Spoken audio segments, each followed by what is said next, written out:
మన ప్రభువును రక్షకుడు యేసుక్రీస్తు వారి పరిశుద్ధ నామములో కూడి వచ్చిన నా ప్రియులందరికీ నా హృదయపూర్వక వందనాలు తెలియజేస్తున్నానండి. మీకు ఆహ్వానం పలుకుతున్నాను. బైబిల్ నుంచి ఒక మాట నేర్చుకుందాం. మార్కు సువార్త 11వ అధ్యాయం 24వ వచనం ఇలా మాట్లాడుతుంది. అందుచేత ప్రార్థన చేయుచున్నప్పుడుట మీరు అడుగుతున్న వాటిని అల్లను పొంది ఉన్నామని నమ్ముడి, అప్పుడు మీకు కలుగుని చెప్పి అంటాడు.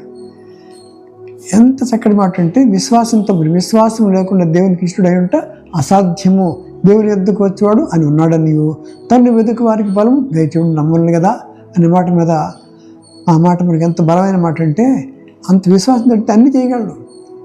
తనలో నిలిచిండి వాక్యాన్ని విధేయులై వాక్య ప్రకారం జీవిస్తున్నప్పుడు ఈ మాట ఖచ్చితంగా మనకు జరిగి తీరుతుంది. ఆర్థిక సమస్యలు అవ్వచ్చు, లేకపోతే మీకు అనారోగ్యం కావచ్చు, సమస్యలు కావచ్చు, ఏదన్నా పర్వాలేదు. కానీ ఎక్సలెంట్ వర్స్ అది ఫ్రమ్ ది బైబిల్, మార్కు 11:24.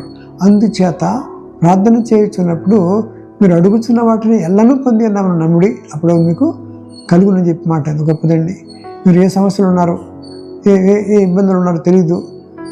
ఏ హాస్పిటల్లో ఉన్న బిడ్డలు ఉన్నారేమో, లేకపోతే సంతానం లేక బాధపడుతున్నారేమో, వ్యాపారం నష్టం వస్తుందేమో, లేకపోతే ఇంట్లో ఇబ్బందులు గొడవలు ఉన్నాయేమో, సమాధానం లేదు, ఏదన్నా పర్వాలేదు.